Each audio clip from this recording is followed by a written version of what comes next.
ભુજ શહેરમાં પાણીના થતા બગાડને અટકાવવા માટે પાલિકાને મહત્વનો નિર્ણય લેવાયો છે।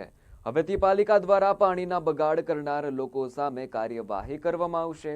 ભુજ પાલિકાએ શહેરના તમામ નાગરિકોને પાણીનો બગાડ નહીં કરવા માટે અપીલ કરી છે। તેમ છતાં પણ પાણીનો વેડફાટ કરશે તો પાણીના જોડાઈ કાપવામાં આવશે અને ભુજમાં મોટાભાગના વિસ્તારમાં એકાંતરે પાણીનું વિતરણ કરાય છે। ત્યારે અમુક સોસાયટીમાં પાણીનો બગાડ તેમજ ટાંકામાં બોલ વાલ્વ ન હોવાને કારણે પાણીનો વેડફાટ થવાની ફરિયાદ ઉઠી છે।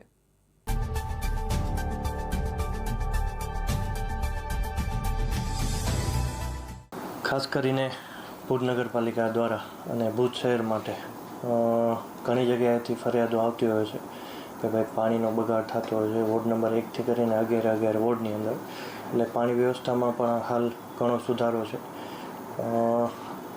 જ્યારે નવનિયુક્ત અમારી બોડી હતી ત્યારે અમે ફોકસ આપના માધ્યમથી ભુજની જનતાને કીધેલું હતું કે સફાઈ, પાણી, ડ્રેનેજ ને રોડ એ બધામાં અમે સુધારો લાવશું। તો સફાઈની અંદર આપણે ડોર ટુ ડોર અને જે વોર્ડ વાઇઝ અલગ અલગ ટેન્ડરો કર્યા અને ખાસ કરીને ભુજના જાહેર માર્ગો છે તે ખૂબ જ સારી રીતના થાય છે, સફાઈ સારી રીતના રહે છે।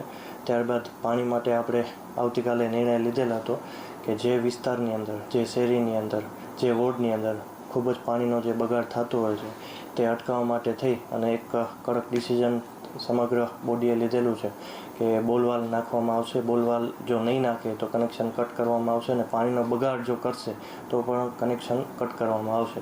અને નગરપાલિકા દ્વારા એક એ લોકોને સવલત ઊભી કરવામાં આવી છે કે ભાઈ જો એ લોકોને સ્વેચ્છાએ બોલવાલ નાખવાનું થાય તો નગરપાલિકા દ્વારા બોલવાલ નાખી દેવામાં આવશે અને જે રૂપિયા હશે એ તે ઘર પાસેથી લઈ અને તેમને પહોંચાડવામાં આવશે। કરીને જે વાલમેન જે જાય છે જે વિસ્તારની અંદર એ વાલમેનો જોતા રહેશે કે કઈ શેરીમાંથી કેટલો બગાડ થાય છે। અમારા વોર્ડમેન છે તો વોર્ડમેન જોતા રહેશે કે ભાઈ કયા વિસ્તારની અંદર, કઈ શેરીની અંદર, કયા વોર્ડની અંદર કેટલો પાણીનો બગાડ થાય છે। જો એ બગાડ એમને દેખાશે તો તે ઘરે જઈને સૂચના આપશે, તો નહીં માને તો નગરપાલિકામાં આવીને એન્જિનિયરશ્રીને કહેશે અને ત્યારબાદ એન્જિનિયરશ્રી દ્વારા તેને નોટિસ પાડવામાં આવશે।